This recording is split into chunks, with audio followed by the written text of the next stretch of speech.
দেশের মানুষ সরকারের পরিবর্তনের জন্য প্রস্তুত। একটু ধাক্কা লাগলেই সরে যাওয়ার পাত্র নয় আওয়ামী লীগ। এতক্ষণ শুনছিলেন সংবাদ শিরোনাম, এখন থাকছে বিস্তারিত। দেশের মানুষ সরকারের পরিবর্তনের জন্য প্রস্তুত। বর্তমান সরকার পরিকল্পিতভাবে দেশের সব খাতগুলো ধ্বংস করে দিয়েছে বলে মন্তব্য করেছেন বিএনপির স্থায়ী কমিটির সদস্য আমির খসরু মাহমুদ চৌধুরী। তিনি বলেন, দেশের মানুষ সরকার পরিবর্তনের জন্য প্রস্তুত আছে। শুক্রবার বিকালে রাজধানীর হজরত শাহজালাল আন্তর্জাতিক বিমানবন্দরে সাংবাদিকদের সঙ্গে আলাপকালে তিনি এসব কথা বলে। যুক্তরাষ্ট্রে চিকিৎসা শেষে এদিন তিনি স্ত্রীসহ দেশে ফিরেছে। গত ২৬ এপ্রিল স্ত্রী তাহেরা আলমসহ চিকিৎসার জন্য যুক্তরাষ্ট্রে যান আমির খসরু। সম্প্রতি বিএনপিতে বড় রদবদল নিয়ে তিনি বলেন, এটি স্বাভাবিক সাংগঠনিক প্রক্রিয়া, এর সঙ্গে আন্দোলনের কোনো সম্পর্ক নেই। দল ও দেশের মানুষ সরকার পরিবর্তনের জন্য প্রস্তুত আছে। এ সময় তিনি প্রধানমন্ত্রী শেখ হাসিনার উদ্দেশ্যে বলেন, দেশে দেশে ঘুরে চুক্তি করে কোনো লাভ হবে না। আগে দেশের মানুষের জন্য লেভেল প্লেয়িং ফিল্ড তৈরি করতে হবে, মৌলিক সমস্যা সমাধান করতে হবে। একটু ধাক্কা লাগলেই সরে যাওয়ার পাত্র নয় আওয়ামী লীগ বলে মন্তব্য করেছেন দলটির সাধারণ সম্পাদক এবং সড়ক পরিবহন ও সেতুমন্ত্রী ওবায়দুল কাদের।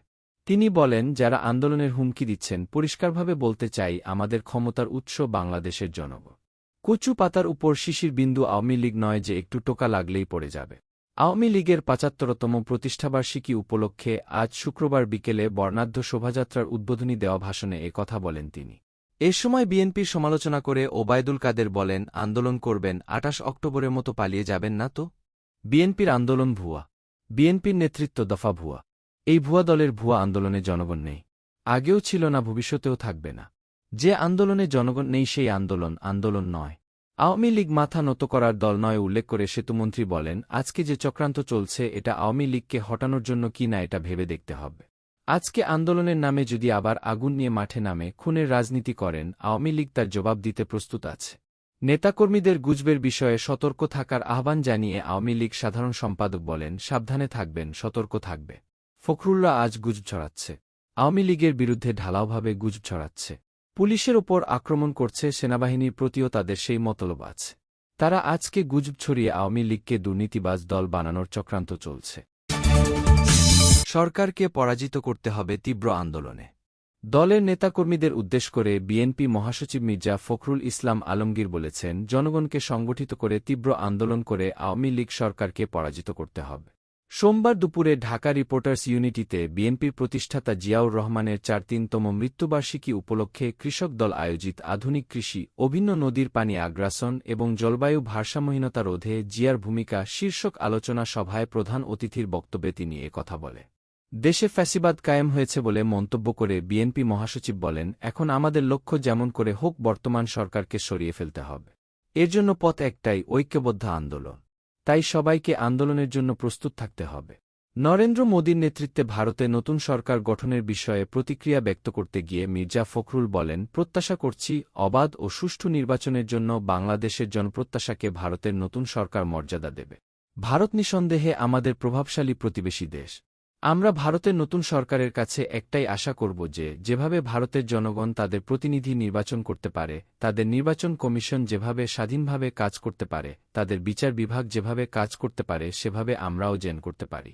আমরা বাংলাদেশের জনগণ ১৯৭১ সালে সেই লক্ষ্যেই যুদ্ধ করেছিলাম, সেই লক্ষ্যেই আমরা এখানে কাজ করে গণতন্ত্রকে সেভাবে আমরা প্রতিষ্ঠা করতে চাই। আমাদের প্রত্যাশা, ভারতের সরকার বাংলাদেশের জনগণের যে প্রত্যাশা, সেই প্রত্যাশাকে তারা মর্যাদা দেবেন, সেভাবেই তারা বাংলাদেশের সঙ্গে সম্পর্ক গড়ে তুলবে। আওয়ামী লীগ সরকার দেশকে ব্যর্থ রাষ্ট্রে পরিণত করতে চায় বলে মন্তব্য করে ফখরুল বলেন, অভিন্ন নদীর হিস্সা আদায়, তিস্তার পানি বণ্টন চুক্তি না হওয়া এবং সীমান্ত হত্যা বন্ধে বর্তমান সরকার ব্যর্থ। এ সরকার পরিকল্পিতভাবে, সচেতনভাবে বাংলাদেশকে একটা নতজানু রাষ্ট্রে পরিণত করতে চায়।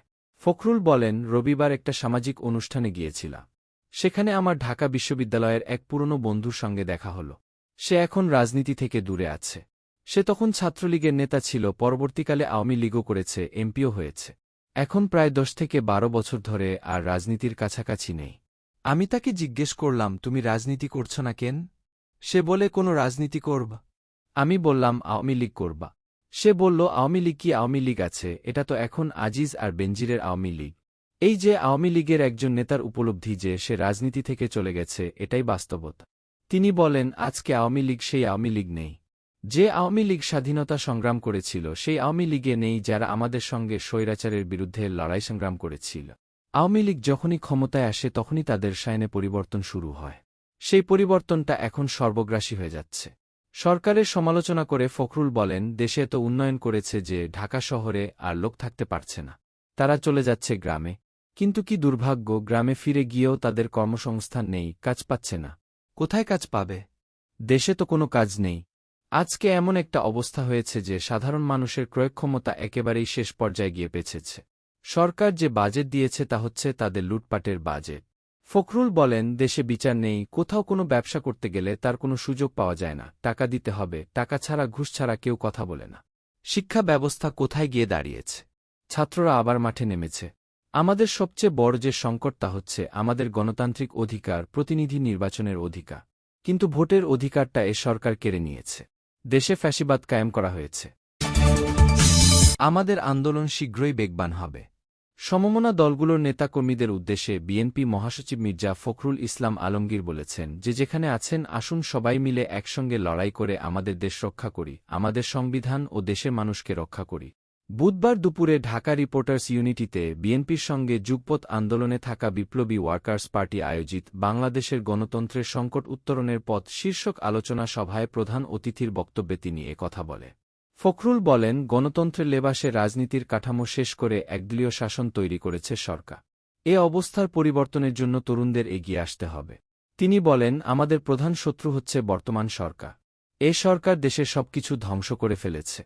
তাই আমাদের সুর একটাই, এই সরকারকে সরিয়ে জনগণের সরকার প্রতিষ্ঠা করা। এজন্য আন্দোলন চলছে, আন্দোলন চলবে। শীঘ্রই আমাদের আন্দোলন আরও বেগবান হবে। আমরা সব দল একত্র হতে পেরেছি। কিভাবে এই সরকারকে সরাতে পারি, কিভাবে গণতন্ত্র পুনরুদ্ধার করতে পারি, সেই লক্ষ্যেই আমরা সংগ্রাম করছি। সমমনা সব দলের নেতাকর্মীদের ঐক্যবদ্ধ হওয়ার আহ্বান জানিয়ে ফখরুল বলেন, আসুন জনগণকে সঙ্গে নিয়ে সরকারের বিরুদ্ধে লড়াই সংগ্রাম করি। এ লড়াইয়ে তরুণ ও যুবকদের এগিয়ে আসতে হবে। কারণ এই সংগ্রাম বিএনপির একা নয়, এই সংগ্রাম দেশের স্বাধীনতা ও গণতন্ত্রকে রক্ষা করা সংগ্রাম। তিনি বলেন, মানুষ জেগে উঠেছে। আমরা হয়তো তাদের জেগে ওঠাকে কাজে লাগিয়ে চূড়ান্ত বিজয় অর্জন করতে পারিনি। তবে নতুন সূর্যোদয় হবেই, সেখানে অবশ্যই আমাদের পেছাতে হবে। ফখরুল বলেন, জিয়াউর রহমান দেশে গণতান্ত্রিক আকাঙ্ক্ষা পূরণে বহুদলীয় গণতন্ত্র প্রতিষ্ঠা করেছিলেন, মানুষকে কথা বলার স্বাধীনতা দিয়েছিলেন, সংবাদপত্রকে মুক্ত করে দিয়েছিলেন এবং এটাই ছিল জিয়াউর রহমানের ক্যারিশমা। ফখরুল বলেন, আন্দোলন করতে গিয়ে আমাদের ইতোমধ্যে অনেক অর্জন হয়েছে। সবচেয়ে বড় অর্জন হল ডানবাম চিন্তার বিভিন্ন রাজনৈতিক দলগুলোকে মিলিয়ে আমরা আন্দোলনে শামিল হয়েছি। আমরা যে আন্দোলন শুরু করেছি সে আন্দোলন এখনও চলছে। বিরোধী রাজনৈতিক দলগুলো একাট্টা হয়ে আলোচনার ভিত্তিতে কাজ করেছে। ফখরুল বলেন, আমরা ৩১ দফা দিয়েছি, সেই ৩১ দফাতে দেশের প্রত্যেকটি মানুষের কথা বলা আছে, রাষ্ট্র কাঠামোর পরিবর্তনের কথা বলা আছে, অর্থনীতি কাঠামো পরিবর্তনের কথা বলা আছে। এই ৩১ দফা এখন জনগণের মধ্যে ছড়িয়ে দিতে হবে। জনগণ একটা জিনিসে স্থির, সেটা হচ্ছে তারা এ সরকারকে চায় না।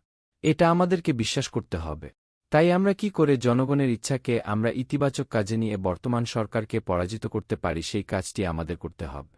ফখরুল বলেন, গণতন্ত্রের লেবাসে রাজনীতির কাঠামো শেষ করে দিয়ে একদলীয় শাসন কায়েম করেছে বর্তমান সরকার। এ অবস্থার পরিবর্তনের জন্য আন্দোলন আরও বেগবান করতে হবে।